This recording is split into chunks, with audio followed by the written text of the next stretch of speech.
โอเคเนาะก็ขอกล่าวคำสบายดีท่านผู้ชมทุกท่านเนาะในมื้อนี้เราก็11อีเวนต์เนาะโกเลมเอาไปตี1ตัวให้ได้ดาวเนาะได้10เทื่อก็ได้100เพชรกดโจมตีกันเลย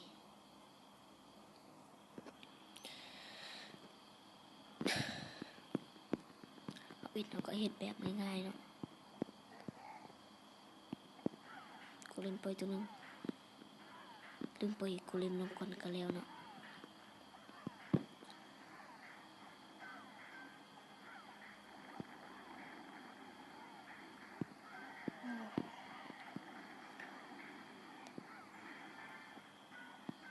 โอ้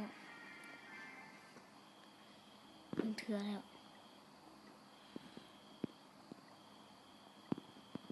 คิงตายปานนี้บ่ยากเด้บุ้ม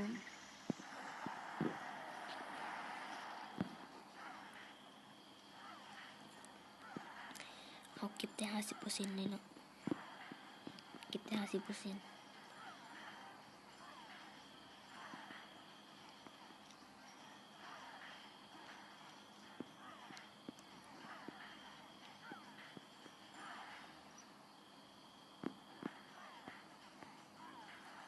เอาแต่ดึงดาวพอ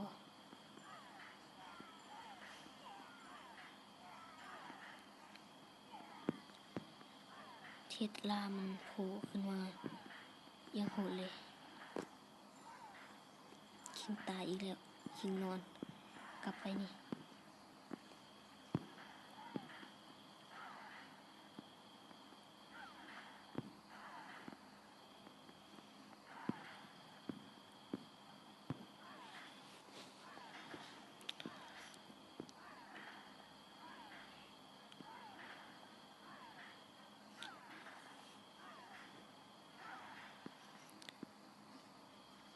เทสลาขึ้นมาอีกแล้ว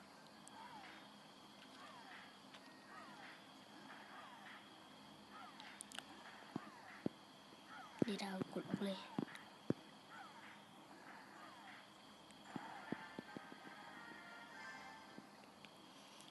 2เทื่อแล้ว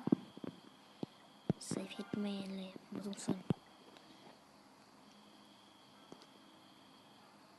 บ่เป็นตาเอาบ้านนี่บ่เล่นเป็นแอมฟ้าผ่าแมนเลย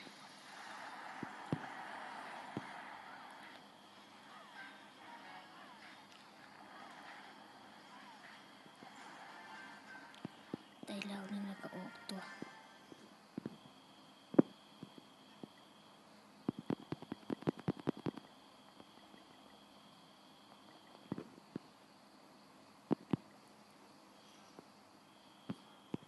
ยุบคันนี้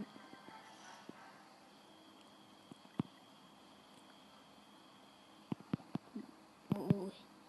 ลงขอโทษ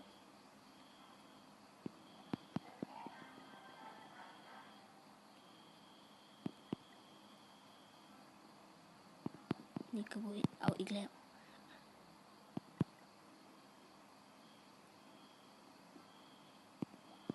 นี่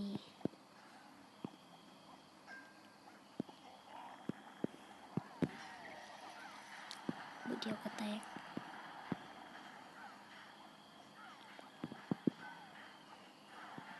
นี่ได้มา4เทื่อแล้ว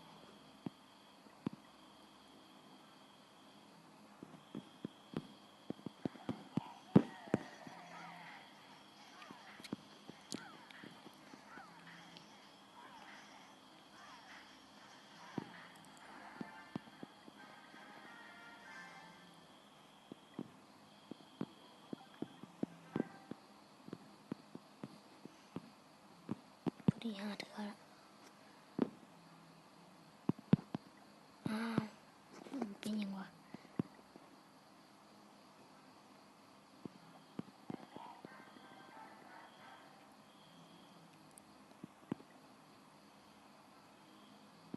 นี่อีกแล้ว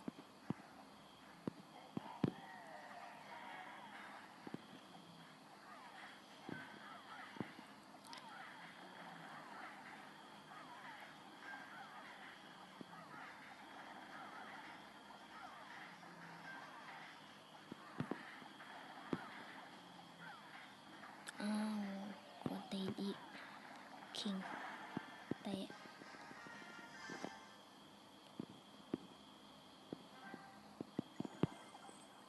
ลุยต่อ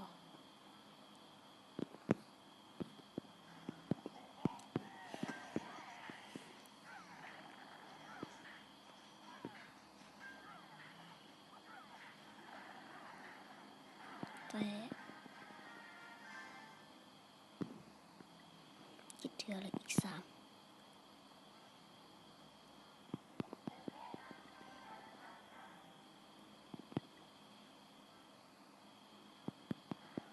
อ้าวกวนตีน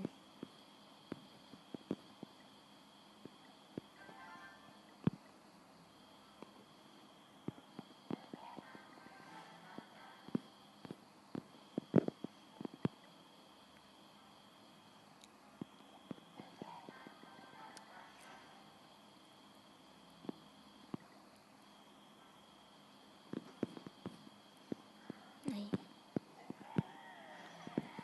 บทเดียวก็แตก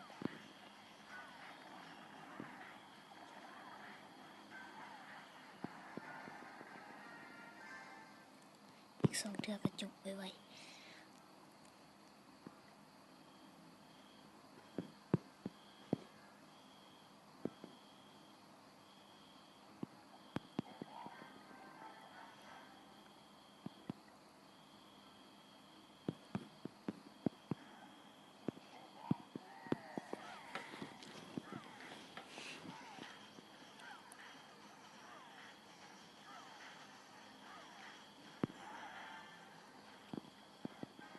เทื่อเดียวก็จบ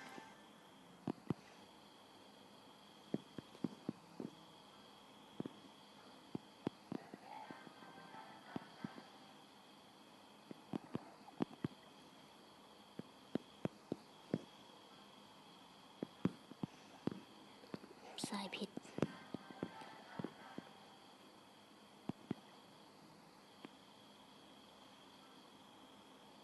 นี่ก็บ่เห็น